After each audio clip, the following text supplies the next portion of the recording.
Hello, America. I'm Mark Levin, and this is Life, Liberty, and Levin. American Marxism. This is a topic I'm going to be covering for many, many months. Why? It sounds weird, doesn't it? Yeah, it sounds weird, but it is surrounding us. It's in our everyday life. Marxism has spawned a number of movements in this country over the course of decades, but it has now reached its pinnacle.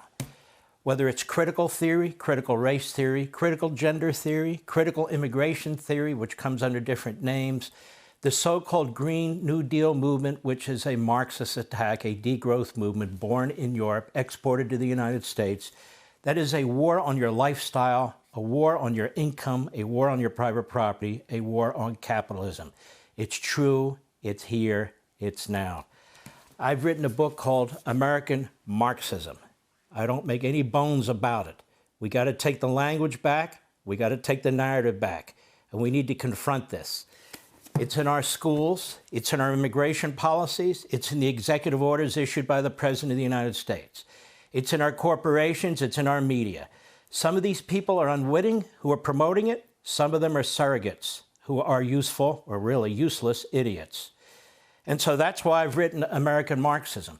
You can see it in Congress. You can see it playing out right now. They talk about the squad. This isn't a squad.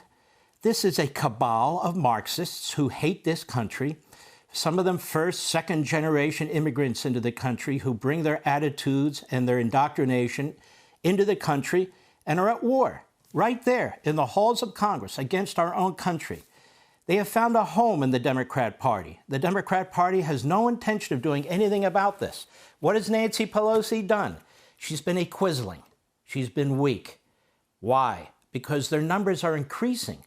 When you have open borders and people are coming into the country and they're not vetted and you don't know who they are, and when you have people in our country who welcome them by trashing America, from elementary school to middle school to high school and beyond, trash America in our media, a president of the United States who trashes his own country in the most devilish and vile terms, well, people aren't going to assimilate into our culture when our culture is under attack from within.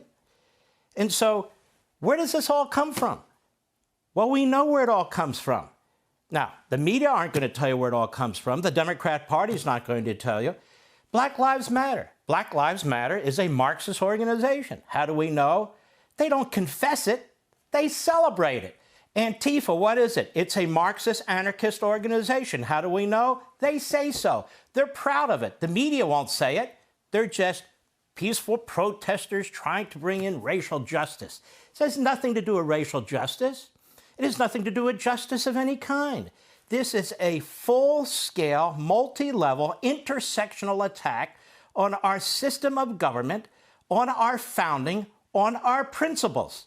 And the biggest political party in the country, the Democrat Party, represents this movement. The media in this country, with very few exceptions, represents this movement. Our educational system, starting with our colleges and universities, has fomented, promoted, created mobs, promoted violence coming out of our classrooms, and now has leached into our elementary schools, secondary schools, and high schools. Maybe they'll call it critical race theory. Maybe they'll call it social justice. Maybe they'll call it equity. They'll call it whatever they will. It's all the same thing. Some of them are completely out of the closet. Now, look at Bernie Sanders. Bernie Sanders calls himself a democratic socialist. He's not a democratic socialist. He's an old Marxist.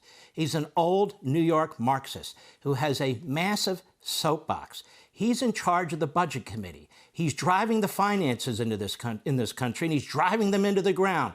Trillions and trillions and trillions of dollars of spending, and on what? To whose benefit? You already see the beginnings of inflation.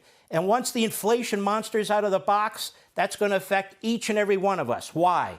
Because it devalues the currency, your income, your pension, your savings, and the price of goods and services go up. So while the value of the dollar goes down, the price goes up. Guess what happens? More people are impoverished. And what will the answer be from Biden and his fellow Democrats? More spending, more government, more centralization. And by the way, these policies come with what? They come with this, an iron fist. As the police state gets stronger and stronger and stronger. Did you hear the Attorney General earlier this week? What did he say? The greatest danger is domestic terrorism. And what's the greatest danger in domestic terrorism? White supremacy. Who are these white supremacists? The Klan, the neo-Nazis? Well, we have a big enough FBI. We have enough prosecutors. Go get them. Who's stopping them? Now, what was interesting during his press conference, I didn't hear a single name of any organization, of any person, of any investigation, of any prosecution that's going on. And this is the game they're playing. White supremacy, the white dominant society. This is critical race theory. This is the 1619 Project. So you're to hate America because there's just too much whiteness in its founding. Hate the founding. Dismiss every document and everything the framers did. White supremacy, white domination. Then they talk about the Klan and the neo-Nazis. There's over 60 million people in this country that the government identifies and labels as white, Caucasian. Are we all members of the Klan? Are we all neo-Nazis? How absurd, how disgusting. You have Republican legislatures that are trying to get their election system back since the COVID virus and since the system was changed illegitimately by judges, by governors, by boards of elections, by secretaries of state. The federal Constitution gives this power to the state legislatures, to no one else. They did it purposely, because they wanted the representatives of the people of each state to make those decisions. So Joe Biden goes out on a blasphemous campaign, a poisonous, cancerous campaign, and accuses those legislatures of conducting Jim Crow-like activities to suppress the vote. Now, Joe Biden knows something about Jim Crow activity. Since early in his Senate career, he was a Jim Crowster. He supported segregation. He opposed integration in our cities. He didn't want his kids to attend integrated schools in the inner city. He called them potential jungles. That's Joe Biden. So he knows something about it, but he knows nothing about what's taking place today. So the state legislatures want to go back to pre-COVID. Was pre-COVID Jim Crow? And the Attorney General of the United States says, I need to double the number of Civil Rights Division attorneys I have. And they have a new civil rights leader who is a bigot, an out-and-out bigot. Why does he want to double the civil rights attorneys? To go after these Republican states, because you see, what they're doing is the worst thing since the 1960s when Robert Kennedy was Attorney General of the United States. You see what's going on here?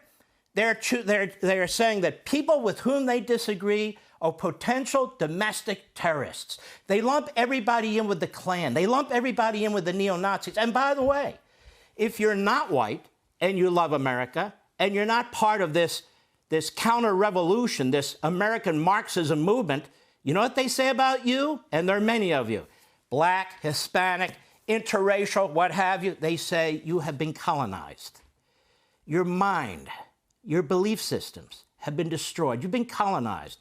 You may be black. You may be brown. You may be yellow. You may be red. You may be interracial. It doesn't matter because you're one of them. If you're not down for the revolution, you're one of them.